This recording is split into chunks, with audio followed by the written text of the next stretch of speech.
Alright, today I want to go over the Audio Technica M2 in-ear monitor system. Just picked this up yesterday, and it is going to be replacing a Shure PSM400 that we've had for several years. It is an older unit that is no longer legal in the United States due to the FCC auctioning off the bandwidth, the frequencies that this one uses, the Shure. So I am hopefully upgrading, and I'll go over why I think it's an upgrade to this, even though the M2 is actually a lower cost unit. I guess the proof will be after I use it for the first time and see for myself. But let's open it up. I've already opened this before. It's not going to look as good as when I first opened it. I just kind of threw the things back in here. You know, things you would expect. Instruction manual. As you can see, the cables have been all undone already. The unit itself, we'll do that first. And all steel, or all metal at least. I'll bring in the Shure. It's a little bit smaller than the Shure.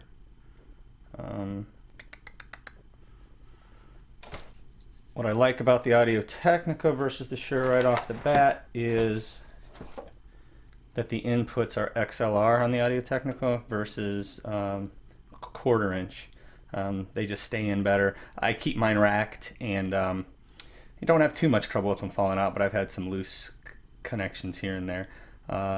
Although it looks like I can secure the input for the power better on the Shure than I can on the Audio Technica, because it'll lock in. Although you do have this little cable wrap you can tie it to help that. Weight wise, actually feels like the Audio Technica is a bit heavier, but they're more or less the same. Okay, next, the power adapter. Power adapter, you might like it, you might hate it, but neither the Shure nor the Audio Technica have the built-in power, like inside, in internal power supply. They both are external. The Audio Technica is a lightweight wall wart, it's usually called. It plugs in. It can get in the way of some things. I do like the fact that it's kind of light. Probably won't pull out on transporting things because it isn't heavy. Won't put a lot of pressure on the wall outlet. Comparatively, the Shure is this big old monster inline thing. Very heavy, very long. I have it secured in my rack currently, just with double-sided tape, or, you know, wire ties, basically anything I can do to keep it strapped down. It does occasionally break free, so I guess I prefer the Audio Technica. We'll find out if it stays plugged in. That'd be great. If it doesn't, I guess I don't like it so much. Belt packs next. The Audio Technica belt pack, pretty darn big. I see why, and we'll get into that in a second. It's all plastic, which isn't great. However, the Shure, same thing. It's all plastic as well. You know, they seem similar thickness. They don't really flex much. The Shure is significantly smaller, with the antenna on the bottom on the Shure, the antenna on the top on the Audio Technica. I suppose I'd rather have the antenna on the bottom so it's not poking into my side, but I don't know if it really matters. We'll find out. One reason why the Audio Technica, well, there's two, why it's larger from what I can tell. It uses 2 AA batteries, which I guess, now that I'm looking at it, isn't much bigger than a 9-volt. Yeah, the Shure uses a 9-volt. The thing I don't like about 9 volts are, A, they cost a lot more, B, they're harder to get out. You have to shake it or sometimes pry it out. Especially rechargeable batteries. They don't often, well, they'll fit in here, but they usually fit a little tighter. Rechargeable 9 volts are usually a little bit bigger than alkalines. This is an alkaline here. So, you know, the battery's a little bit bigger if you use two AA's. So I like the access to the battery compartment better. I can pull these out easier than having to shake the Shure. The other reason why the Audio Technica is larger is you can see these controls inside. Shure does theirs with LCD screen, where you can get things. You know, they have a battery monitor, a mix, EQ, limiter, all toggle and just press. The Audio Technica, probably to keep costs down, because the M3 has a screen where you can see things. The M2 does not. It uses switches, dip switches, and I've already taken the microphone out, or the screwdriver out, and hopefully haven't lost it. I think it's in the other room where I was working on it, but it comes with a little plastic screwdriver that allow you to adjust the squelch, the mic volume, which we'll get into in a second, and then these are for the channels.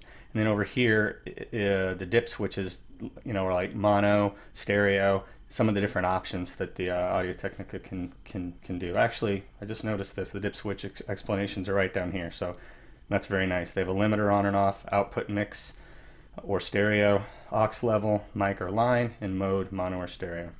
While I'm here, one thing the Audio Technica has that the Shure does not, and what I'm hoping is going to be a good thing, is if you've ever used in-ear monitors before, they can be great, but you feel like you're in your own little world. It's kind of a sterile environment. Oftentimes you'll see microphones put up just to get the crowd noise, ambient mics they call it.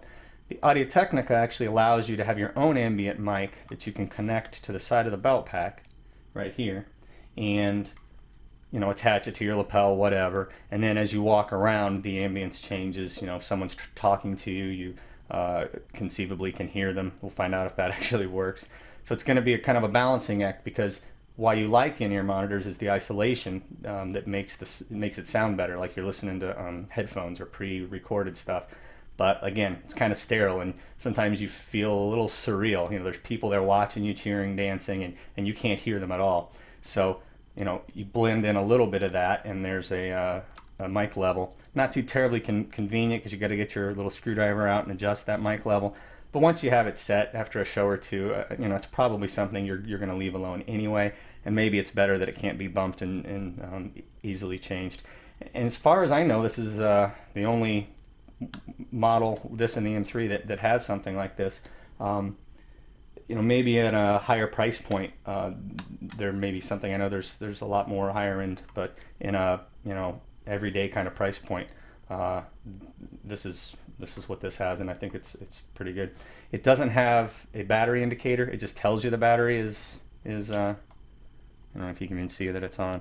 It just turns on, just turns an LED on. The Shure does have a battery indicator that lets you know when the battery's starting to go.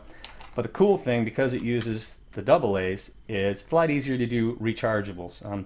9 volts historically don't stay charged as long. I used to use them in the Shure. They would last, you know, 3/4 of a show, sometimes the whole show, but usually the last song or two, the thing would die. So you'd have to use alkalines and basically pitch them every show, because they're not going to get through 2. With rechargeables, they get through 1 show, you recharge them, you never have to throw them away. It does work. I checked it. It's fine with the standard 1.2 volt rechargeable batteries. What else we got? It does come with headphones, earbuds. They are very cheap. I'm guessing probably costs Audio Technica $1 to include these. I do not believe that they are the type. I've got some Ultimate ears here that you can kind of see. Higher end in-ears, and you can spend over $1,000 just on the headphones. I mean, they kind of start out around $100, and they can go to $1,500. They use hearing aid armatures. It's just a different technology to produce the sound. A lot of times they'll have multiple armatures in there. They'll have a low driver, a mid driver, and a high driver, almost like your stereo speakers or your PA speakers, where every one has its own frequency. It does, and there's crossovers in there, and they can get very expensive. You know, they just kind of throw this in as a test. I'm pretty sure this is just nothing more than those old earbuds you used to see that just has a little dynamic headphone type plasticky diaphragm, you know, headphone that vibrates, comes through the tube and comes out. They don't sound great. I will say they're very comfortable. They're a lot more comfortable than my Ultimate ears. So I doubt I'll ever use them, but they do come. You can test with them. They have next to no low end on them. So if you don't need a lot of low end, they may be okay for you. Other than that, you've got your standard rack mount stuff. They don't include a bridge plate to put two together side by side in a rack. You know, oftentimes These are called half rack. So oftentimes you'll do this, you put them in a rack. So for some reason they don't include it. Shure does. They actually have a block plate that goes there, and it combines, and you can hook up the other one to it. Other differences, the Shure has a headphone in. Convenient sometimes. We've used them before to check a monitor or to use as kind of an aux feed send. It's a send to something else. The Audio Technica does not have that. They both have loop outs, which the loop out means you can bring your mix in and you can daisy chain that mix out. A lot of times I'll daisy chain it out to a monitor, and then I'll be able to turn that floor wedge monitor up or down during the show if I don't want to wear these or having trouble with hearing, or just want to, you know, whatever, have a backup or have a little bit of stage fill, so the other guys can hear when they're moving around. But that's something you can use too.